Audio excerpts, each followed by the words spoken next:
GH is back, it's June 6, and here's your MMO news of the week. Timestamps, let's not waste any more time. Let's do this. First up, Kakao Games is saying that Chrono Odyssey will feature global server parity with no region receiving exclusive content or earlier updates. They confirmed that players can fully opt out of open world PvP, focusing on PvE experience if they so choose. Additionally, the developers stated that the game will not have any pay-to-win elements. Monetization will only involve cosmetics and convenience items that will not affect in-game power, aiming to maintain competitive fairness and skill-based combat. Now, while Kakao Games' statements on Chrono Odyssey's monetization and competitive fairness are encouraging, I have to remind you that developers often say what players want to hear during interviews, but the reality of implementation can differ. Plus, the definition of pay to win is not the same depending on who's you're asking. I've been playing MMOs for decades and I've seen similar promises that didn't hold up over time. It's also worth noting that games without pay to win often struggle to retain players or monetize effectively, and that might raise concerns about Chrono Odyssey's overall quality. Ultimately, while the no pay to win promise is positive, it's important to watch how it unfolds after launch. Don't get me wrong guys, I am hoping that this next big MMO is good so we can all enjoy the game. And the only worry we have is we look like garbage because we don't have the latest skin or cosmetic.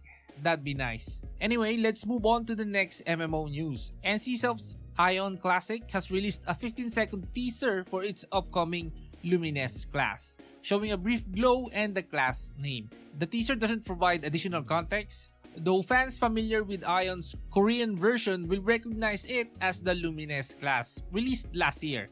More details specific to Aion Classic will be revealed on June 10. And here's your Ragnarok news, and this one is for the Ragnarok Online LATAM server. Ragnarok Online Latin America just got their first developer note to share development updates and plans with the community.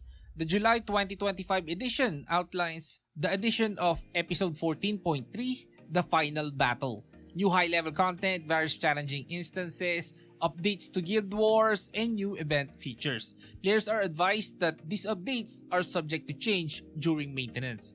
Additionally, the server are currently experiencing DDoS attacks, causing login issues for many players.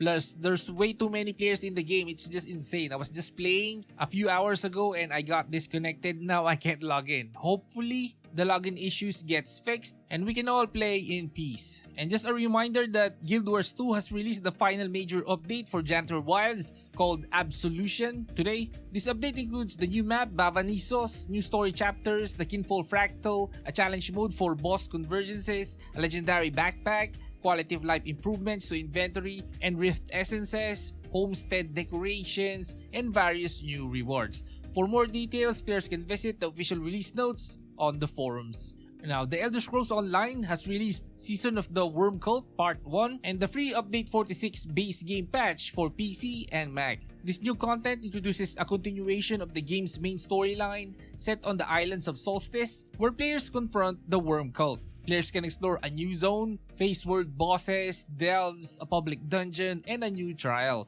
Update 46 also brings a subclassing system, improved onboarding for returning players, and several quality of life updates. Console players will get this content on June 18. And here's some quick news for Cabal Online C. The latest patch, released on July 5, 2025, introduces new dungeons and events.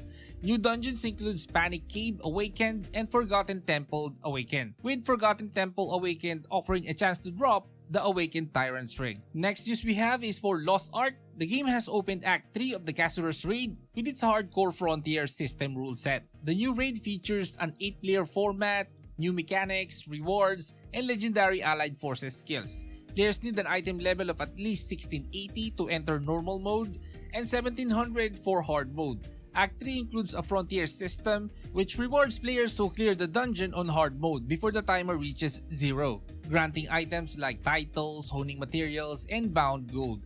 The release had a bumpy start due to initial access issues, but those is probably resolved by now. And here's an upcoming mobile MMO, Rasalas by Leopard Games, which has reached over 500,000 pre-registrations within 1 week in 6 Southeast Asian countries. Now, the game launched previously in Korea and Taiwan, features large-scale real-time battles, guild-based combat, and is optimized for low-spec devices. And leave a like before you go. This is Gaming Hardcore. See you in the next one.